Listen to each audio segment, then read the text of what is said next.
Bonsoir, bienvenue à la Cinémathèque suisse, au cinématographe. Nous poursuivons avec ce cycle consacré au nouveau cinéma italien, une réflexion autour de ces jeunes réalisateurs qui travaillent dans un genre qu'on arrive difficilement à définir, mais que on aime définir entre documentaire et fiction.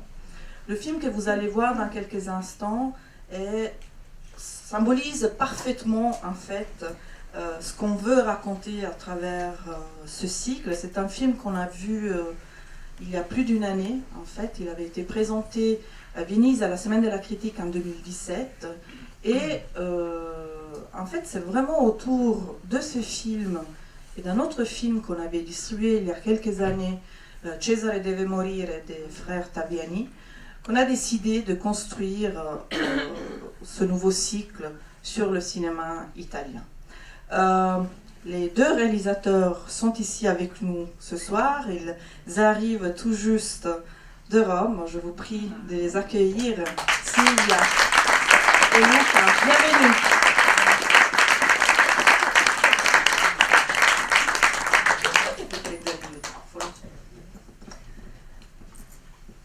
Alors, benvenuti, grazie di essere qui con noi. Alors, ce qu'ils étaient en train de me dire, c'est que aujourd'hui, les jeunes cinéastes ont un travail supplémentaire, en fait, après la réalisation du film, c'est que pour les mettre en valeur, vu que difficilement ils trouvent une place dans les salles commerciales, c'est vraiment un travail d'accompagnement de ces films. Donc, ça fait maintenant plus d'une année que vous accompagnez Il Cratère, donc à plus de raisons, merci d'être là.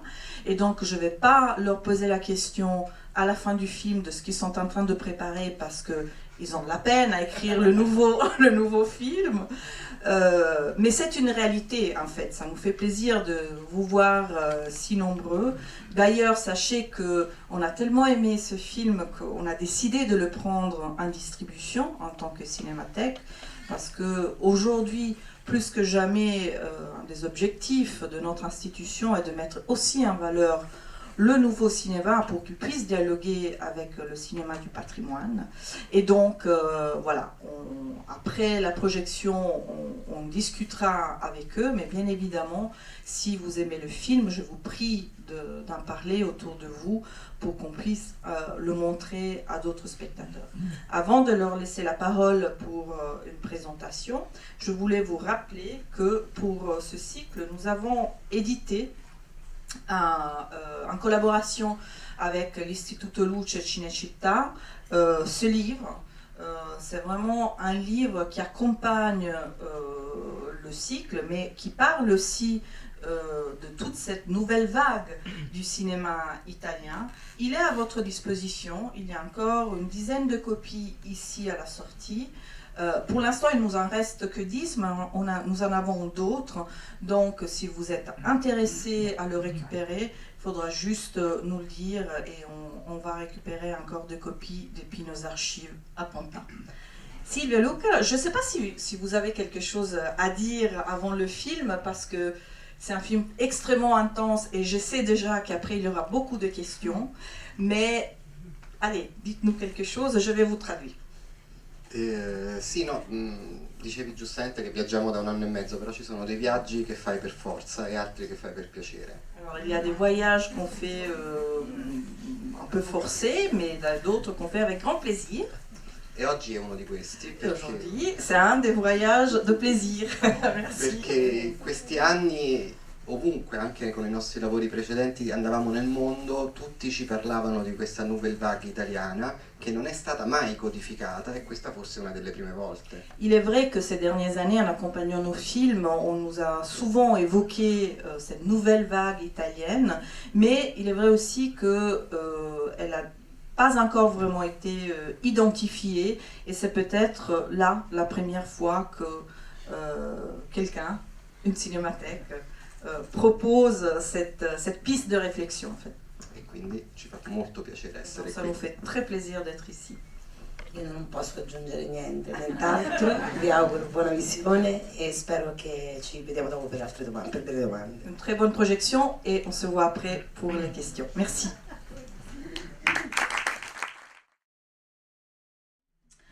Alors, même si ça fait une année et demie que vous, même plus que vous tournez avec le film, bah, je vais quand même vous poser des questions que vous avez entendues beaucoup de fois, mais qui sont vraiment inévitables.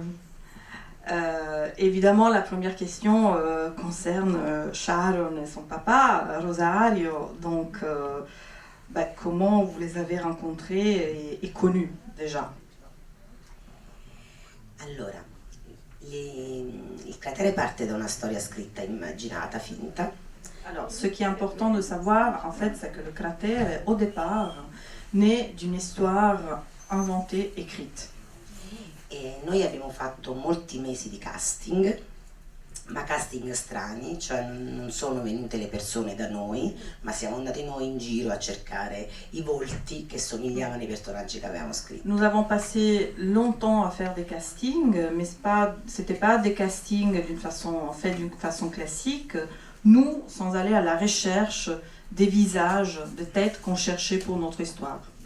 E quello che è successo è che avevamo chiuso il casting, quindi avevamo scelto 2 attori non professionisti come sempre. Donc on avait choisi 2 acteurs non professionnels, on avait bouclé le casting. Poi un giorno siamo andati ad una fiera alla Madonna di Pompei. Un jour on est allé à la Madonna di Pompei a una fiera, une foire. E abbiamo visto una bimba, una ragazzina, che cantava non canzoni per attirare i clienti davanti a un camion di peluche. Et en fait, c'est là qu'on a entendu chanter une très jeune fille devant un camion de peluche. Elle chantait. Abbiamo chiesto al papà, era con suo padre. Elle était avec son papa. Abbiamo chiesto al papà se potevamo fare una fotografia e gli abbiamo detto devi essere seria, perché lei faceva tutte queste cose da quindicenne. Et abbiamo visto la photo, abbiamo detto vabbè. Et là, on a demandé au papa si on pouvait prendre en photo cette fille, en lui demandant d'être un peu sérieuse, parce qu'évidemment, elle avait un peu les attitudes d'une jeune adolescente, et là, ça a été une évidence, et puis c'était notre protagoniste. Donc, c'était Sharon. C'était Sharon. Però per noi era importante in questi mesi di casting trovare un vero padre e una vera figlia. Ce qui était important pour nous pendant le casting, c'était de trouver une vraie fille, père et fille en fait, des vrais dans la vie. Et donc, à partir de ce moment-là, vous aviez un scénario, une histoire, et ces deux personnages, papa et fille, rencontrés dans le monde réel. Et du coup, comment vous avez mis ensemble votre idée d'origine et ces 2 personnages extraordinaires? E lì è iniziata la scommessa, perché gli abbiamo ovviamente proposto di partecipare a questa avventura e hanno accettato fortunatamente, senza che gli avessimo raccontato però lo sviluppo della storia, perché avevamo deciso. Donc là, c'était le vrai pari, parce qu'en fait, on leur a proposé de participer à notre projet, mais sans forcément leur raconter ce qu'on voulait faire et l'histoire. Perché all'inizio per noi questa sperimentazione aveva dei punti fermi, cioè volevamo un vero padre e una vera figlia, volevamo riscrivere la sceneggiatura insieme alle 2 persone che avremmo scelto e volevamo girare in sequenza, svelando la storia ai 2 attori giorno dopo giorno.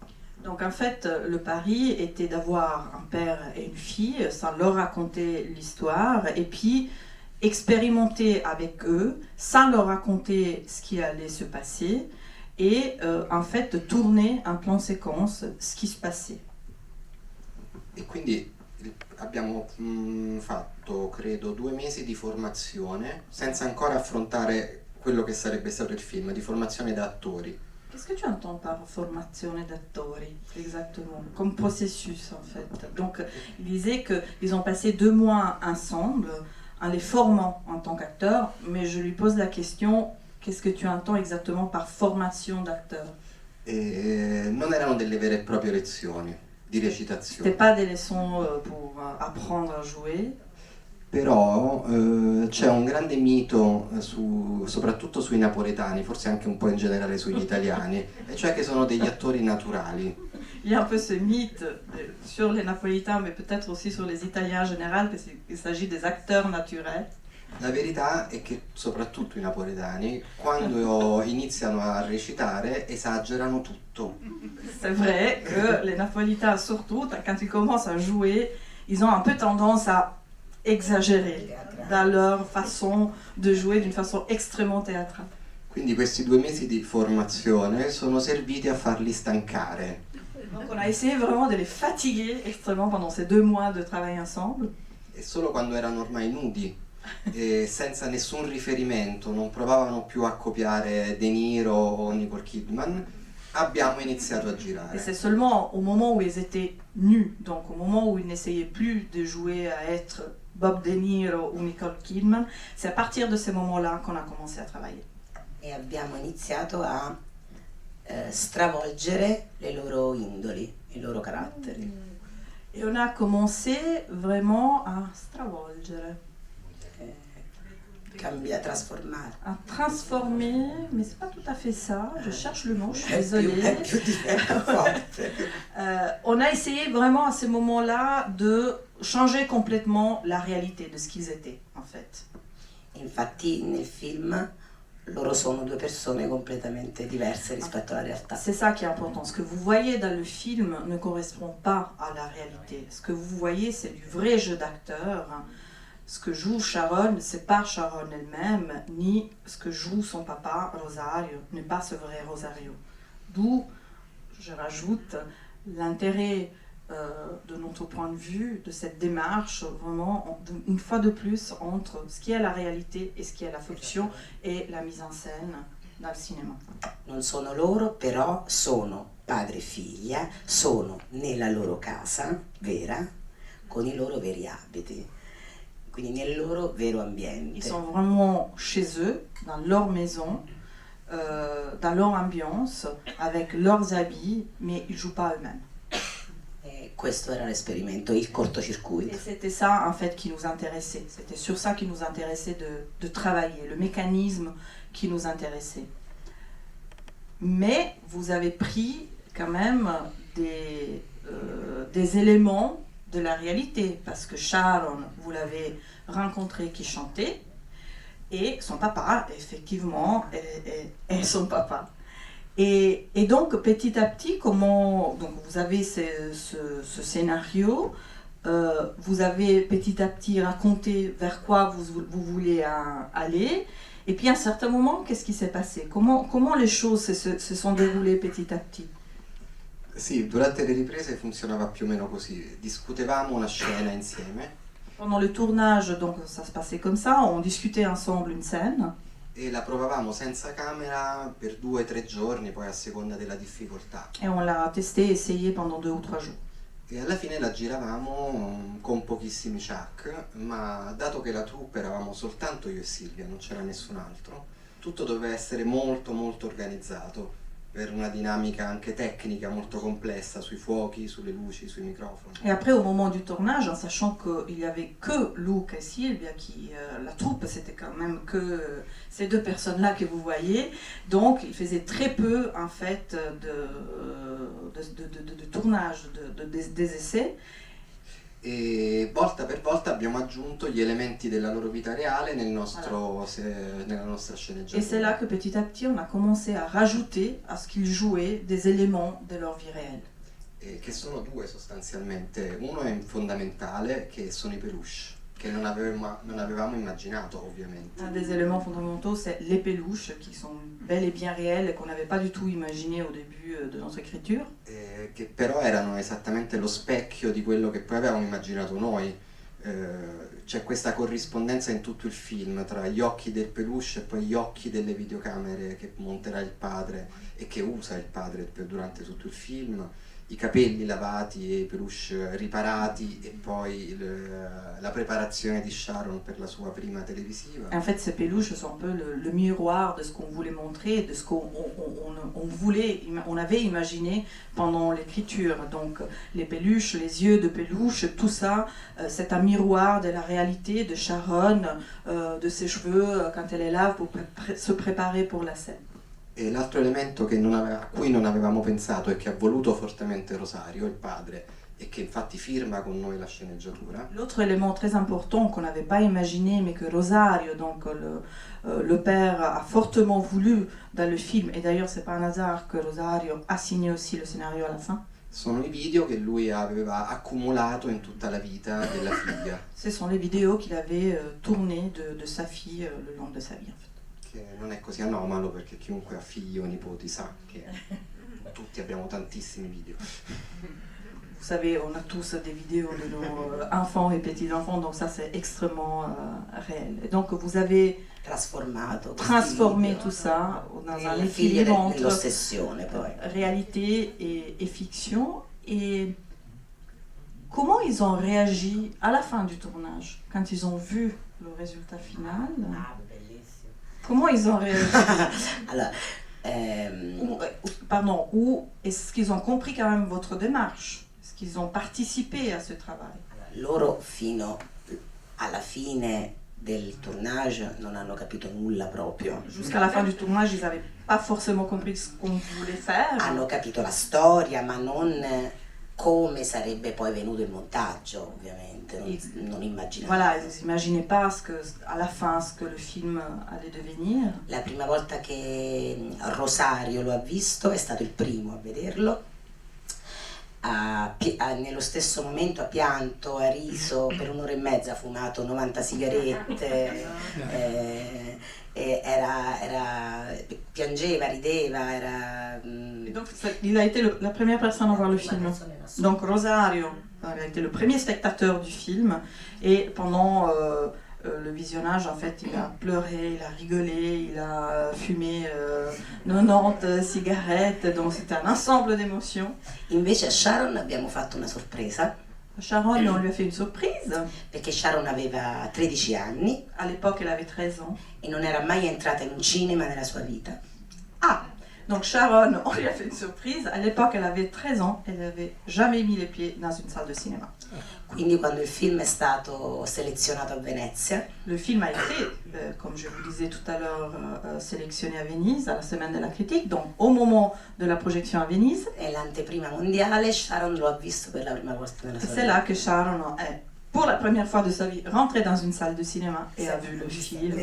Et a vu évidemment elle-même sur le grand écran. E quando ha visto ha fatto, ma allora è questo il cinema, bello sto cinema. Et là, elle a dit, ah, mais là c'est ça le cinéma. Ah, però, pas mal le cinéma.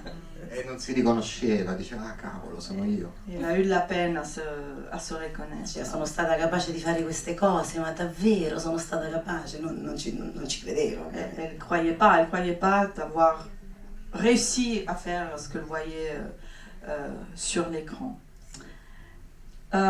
J'ai encore plein de questions, mais peut-être le public a des questions. Je peux vous passer le micro si vous voulez, c'est important parce qu'il y a quand même une caméra qui est en train d'enregistrer la discussion.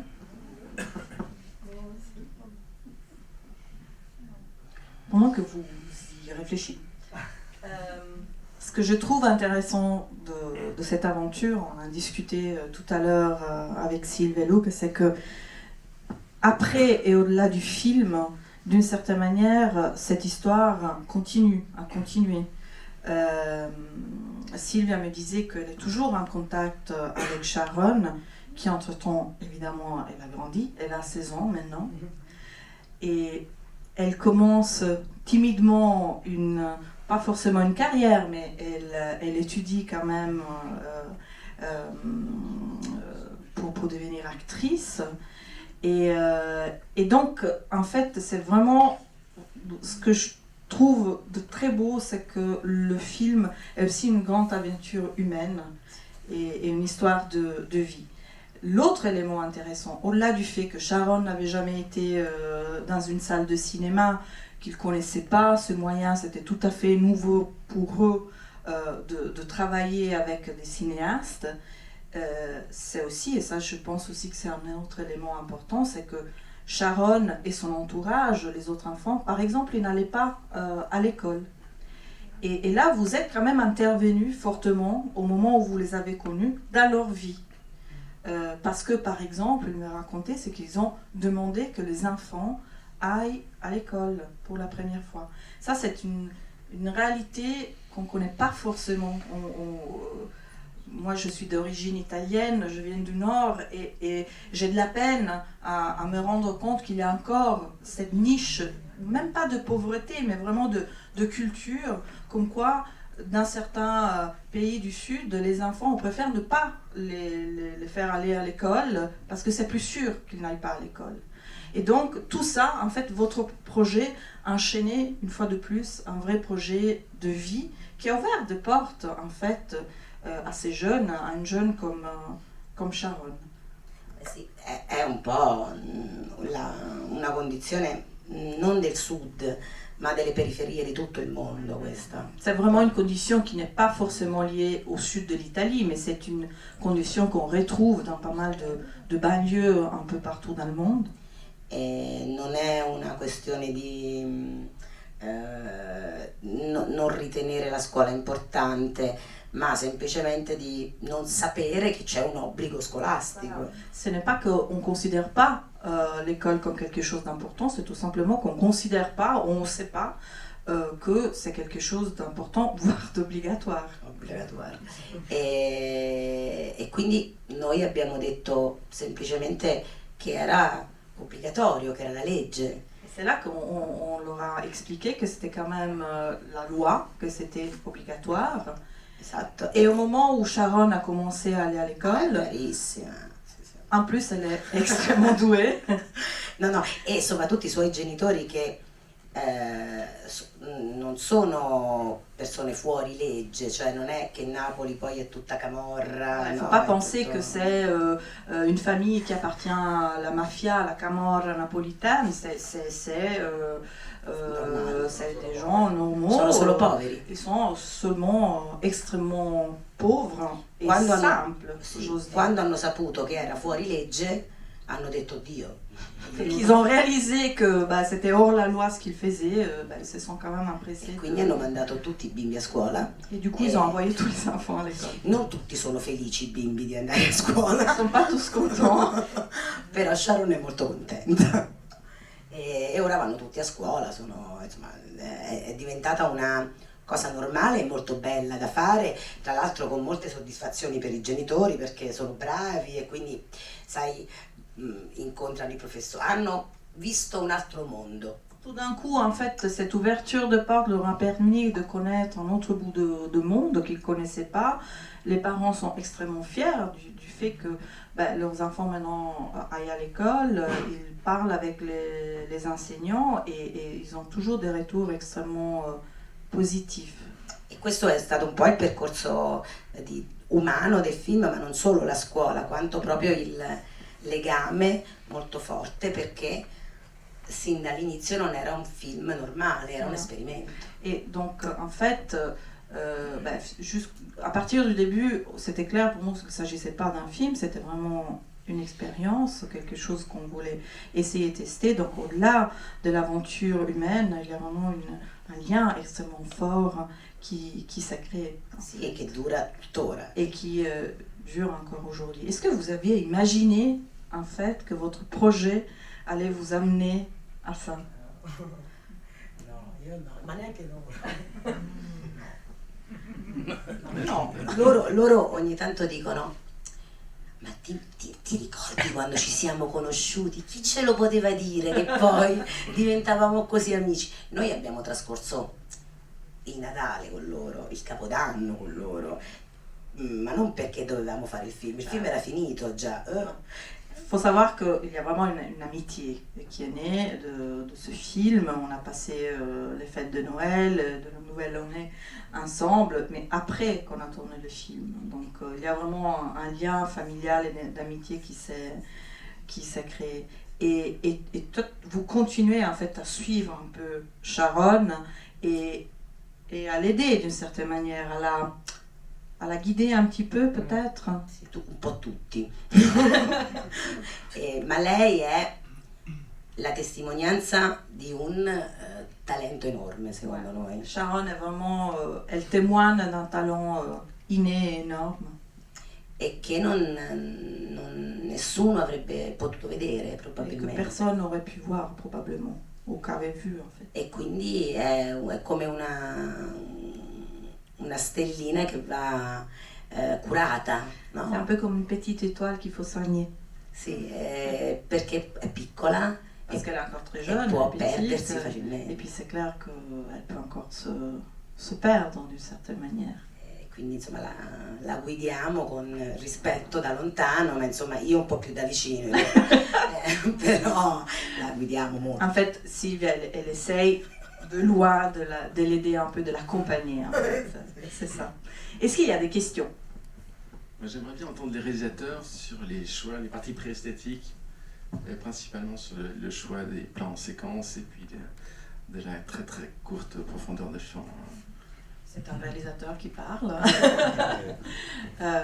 Hai capito là? Sì, no, questa era la parte estetica dell'esperimento.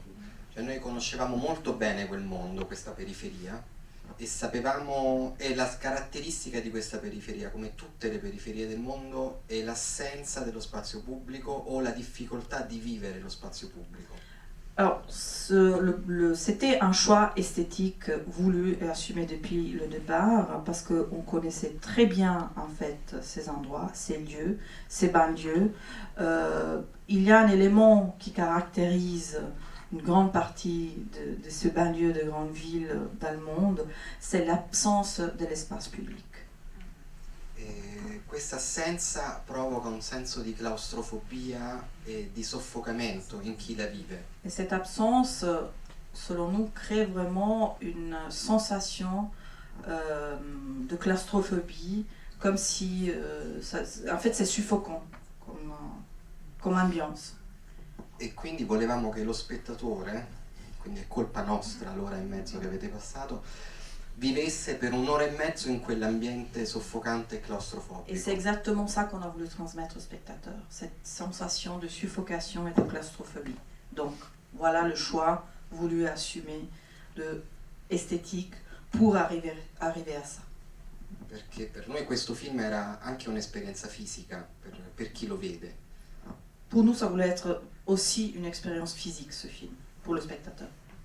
Perché nella seconda parte del film questo stesso senso di soffocamento lo vive Sharon, uno dei personaggi.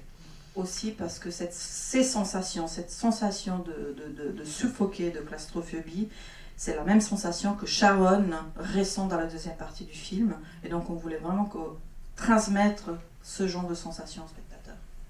E riguardo al piano sequenza era la nostra volontà di condividere il tempo, non solo il tempo delle azioni, ma anche il tempo delle scelte dei personaggi. Et pour nous, le choix du plan séquence était vraiment de partager avec le spectateur le temps, en fait. Non Non seulement il tempo delle azioni. le temps des actions, mais aussi le temps des choix des personnages. Quindi quando restiamo da soli con i personaggi sono quei minuti, quei secondi in cui i personaggi stanno scegliendo cosa fare. Quand le spectateur voit les personnages seuls, c'est à ce moment-là que le personnage même sont en train de réfléchir et faire un choix. Et le flou? Et le flou? E il flou perché per noi è una storia universale. E vedere l'ambiente avrebbe innanzitutto eliminato il senso di soffocamento e claustrofobia che per noi era importante. E poi avrebbe... ok. C'était aussi un choix pour souligner cette sensation et aussi de rendre l'ambiance d'une façon universelle. è perché quando il mondo è ostile, un po' come la scuola, che appunto non esisteva, non sapevano che era obbligatorio, quando il mondo è ostile e ti soffoca, non lo vedi. Quand le monde est hostile et te suffoque, tu ne le vois pas. Et c'est ça qu'on voulait rendre. È un nemico. On voulait donner la sensation de l'ennemi, en fait. Un peu comme l'école pour les enfants qui n'allaient pas à l'école. Oui. J'aimerais savoir quelle était votre intention première en vous lançant dans cette aventure. Si j'ai bien compris, il y a eu un premier scénario avant même que vous rencontriez vos personnages. Voilà, c'est ce qui m'intéresserait en fait. La thématique qui vous a incité à vous lancer dans cette aventure. Qual è la sceneggiatura all'inizio? C'est-à-dire, avant de rencontrer vos personnages, de développer cette expérience avec eux, c'était quoi le projet du départ lié au scénario que vous aviez écrit avant de les rencontrer? Sì, ma all'inizio noi volevamo raccontare, siamo partiti dai sogni dei genitori che tutti noi genitori, chi è genitore lo sa, ha verso i figli. On est parti, en fait, l'idée du départ était vraiment le rêve que beaucoup de parents ont vis-à-vis de leurs enfants. On pense a Bellissima di Visconti, Certo, mi permetto. la prima cosa, Voilà. grazie. E questo è stato il punto di partenza. Et ça, c'était le point de départ. E quanto questi sogni possono trasformarsi in ossessione per i genitori stessi prima di tutto che per i figli. Et comment ces rêves peuvent se transformer d'abord pour les parents dans une obsession, en fait. E poi c'era la voglia di raccontare la famiglia. Il y avait aussi l'envie de raconter la famille. Perché per noi la famiglia rappresenta un po' il grado zero di ogni rivoluzione che può accadere. Parce que pour nous, la famille représentait le degré zéro du début d'un acte révolutionnaire. Sì. E abbiamo messo quindi in gioco un adolescente che è la rivoluzione per eccellenza. Donc on a mis en jeu une adolescente qui est un peu l'acte révolutionnaire par excellence. E che doveva combattere contro un sogno troppo grande. Qui devait se battre contre un rêve, je rajoute, du parent trop grand pour elle. Che non era un sogno economico. Qui n'était pas du tout un rêve économique. Era un sogno di riscatto sociale. C'était vraiment un rêve de réalisation sociale. Di esistenza. D'existence pour exister. Volevo solo capire il ruolo passivo della madre, perché praticamente è assente. Alors, messieurs, aimeraient comprendre un peu mieux le rôle joué par la mère qui est extrêmement absente. Sì, la madre sembra assente, perché nella prima parte del film comunque aiuta il sogno del padre, va a lavorare al posto suo per raccogliere i soldi. Elle est absente à l'apparence, parce qu'en tout cas dans la première partie du film, elle aide en fait en allant travailler le père a réalisé son rêve pour sa fille. E soprattutto alla fine però diventa un personaggio chiave in un dialogo che è quello che forse ci è costato più fatica, che è il dialogo con la figlia di notte. Mais il faut se rendre compte quand même qu'à la fin, pour nous, c'est quand même un personnage clé, et on le voit surtout vers la fin, lors du dialogue qu'elle a avec sa fille. E quel dialogo davvero ci avremmo lavorato un mese, credo. C'est un dialogue qui nous a pris beaucoup de temps, ça nous a pris quasi un mois pour pouvoir le tourner et le réaliser. Perché c'è un codice linguistico tipico di un certo modo di vivere in una società matriarcale, dove però le donne non impongono il volere, ma fanno in modo che succeda quello che loro vogliono. Attends.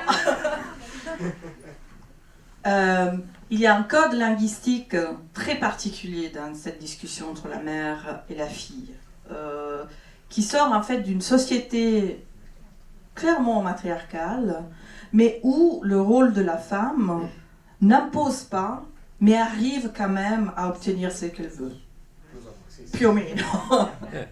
E quindi C'est très subtil. non dice esplicitamente alla figlia di andare via, ma E- comunque le dà una chiave e poi sarà alla figlia a scegliere. Le dice chi è. E poi Elle ne dit pas clairement à sa fille ce qu'elle doit faire, mais elle lui donne une clé pour comprendre ce qu'elle doit faire et qu'elle aurait meilleur temps de s'échapper. Le dice chi è, le dice nome e cognome, le dice tu sei Sharon, Voilà. Caroccia. Elle lui dit qui elle est en réalité è che è pronta per affrontare il mondo, et qui est prête pour affronter la vie et le monde. ma può anche scegliere di non affrontarlo. Come aveva fatto la madre. Mais elle peut toujours, donc Sharon, choisir de ne pas affronter ce monde, ce qui a été d'ailleurs le choix de la mère. Messieurs? Merci beaucoup pour le film. J'ai beaucoup aimé justement les choix esthétiques de la caméra et beaucoup souffert aussi ces choix. Parce que je pense qu'il rend vraiment beaucoup, il exprime beaucoup la réalité là-bas. Moi j'ai grandi exactement là-bas. Et par contre il y a quelque chose que je trouve que n'exprime pas, et je pense que c'est un geste aussi intéressant que vous avez fait, c'est justement d'isoler cette famille et même la relation entre le père et la fille par rapport à tout le reste. De mon expérience, on n'est personne, on n'existe même pas sans une relation non seulement familiale élargie, mais sociale. Donc le fait, je pense, de filmer ces personnes en les isolant d'une certaine façon du contexte, au moins on ne le voit pas, après on le sent indirectement, je le trouve un geste intéressant. Je ne sais pas si c'était conscient, c'était pensé, et qui va pas dans le sens de l'expression de la réalité, mais va plutôt dans le sens d'intervenir dans cette réalité. Ça, c'est ma perception. Perché per noi c'è una lettura alternativa del film. Tutto il film si può leggere come la ricerca di un'immagine. On pense qu'il y a une deuxième lecture dans le film. Tout le film peut être lu comme la recherche d'une image, Soltanto un'immagine. juste une image. E quindi è totalmente riduzionista. E l'isolamento avanza nel corso del film. Et c'est pour cette raison en fait que l'isolation continue et grandit et évolue en fait. E quindi il padre cerca questa immagine ossessivamente, Le père cherche cette image d'une façon obsessionnelle, la filma in la televisione, filme à la télé, nasconde le videocamere in casa, riprende i vecchi filmini. il cache les caméras de la maison, il récupère les petits films qu'il avait tournés. E alla fine però la vede andare via, fuggire, in Alla- un'immagine che ha perso la sua definizione. Et à la fin, il voit sa fille s'enfuir, s'échapper, et l'image, du coup, elle est floue. E questo perché per noi è la lettura universale del film, cioè quello che tutti noi facciamo, cioè in qualche modo ci isoliamo sempre di più nelle immagini. Et c'est un peu la lecture universelle pour nous de ce film, la tendance à s'isoler de plus en plus Perdersi dentro et se l'immagine, perdre dans une image, senza vedere più. sans plus voir. E questo ha molto a che fare con il tema di questa rassegna. Et cela a beaucoup à faire avec la thématique de cette rétrospective. Perché è il grande inganno dell'avventura digitale applicata al documentario. Intéressant. C'est la théoria dietro. Ouh, ça c'est oui. Je suis confuse là. C'est en fait. Come dire, l'inganno del numérique appliqué au cinéma documentaire. Che tu penses que tu vas filmer e Tu penses que tu peux tout filmer, mais en réalité. Ma alla fine non stai filmando nulla. En réalité, tu n'es pas vraiment en train de filmer. E quindi il padre filma la figlia. Ouais. Et donc le père filme sa fille, E non la vede mai. mais en réalité, il la voit pas vraiment, ou jamais. E noi diciamo che lui la perde perché l'ha trasformata in un'immagine. C'est comme s'il l'avait perdue parce qu'il l'a transformée en une image. E se ci pensiamo, in un modo o nell'altro lo facciamo tutti. Et on pense que d'une manière ou d'une autre, on le fait tous.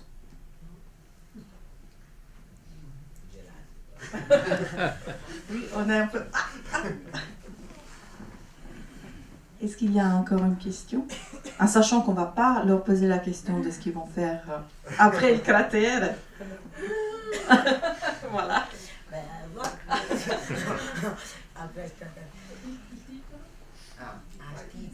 Il titolo, le titre, c'est juste il cratere. Noi quando abbiamo scritto il cratere pensavamo ad una zona, ad una periferia che esiste tra Napoli e Caserta. Alors en fait, quand on a écrit le scénario, on pensait à un lieu très précis et réel, donc une banlieue qui est entre Naples et Caserta, Che è un po' tutte le periferie del mondo. qui ressemble un peu à beaucoup de banlieues en fait. Che è un luogo che risucchia totalmente, è un luogo che ti opprime, Ouais. che ti impedisce, diciamo, che ti abbraccia ma ti stritola. C'est un lieu en fait qui te presse, qui t'embrasse, mais qui en même temps t'élimine d'une certaine manière. T'écrase. Merci. Ma poi questa era, siamo partiti da lì e abbiamo anche elaborato un'altra cosa, perché c'è una costellazione che si chiama Crater. Après, on a une autre idée, on est parti sur une autre piste. Il y a une constellation qui s'appelle Crater. E è una costellazione, una delle più luminose, C'est une des plus lumineuses, ma è invisibile, mais on la voit pas. Elle est invisible. perché è troppo luminosa. Parce que justement, elle a trop de lumière, elle est trop E un lumineuse. oggetto troppo luminoso diventa nebulosa, non lo vedi? Et un objet trop lumineux, on le voit pas. E è Il una devient costellazione che si vede soltanto in primavera nébuleux. C'est une constellation qu'on voit que au printemps e è dal sud del mondo. et depuis le sud du monde. E per noi i nostri personaggi vivevano proprio così, in questo ambiente nebuloso, e erano luminosissimi, ma nessuno poteva vederli.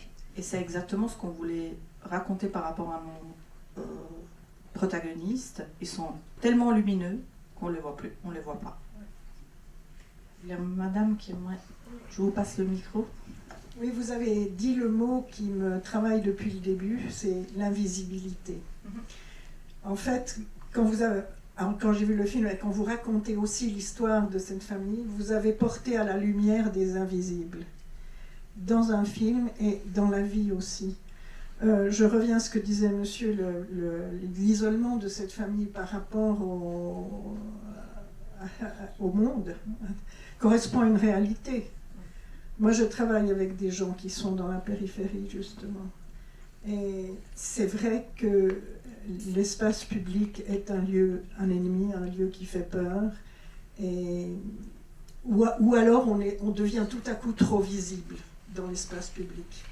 Et on se fait rejeter. Et donc ça devient dangereux. Donc ça devient dangereux. Et j'ai adoré votre film.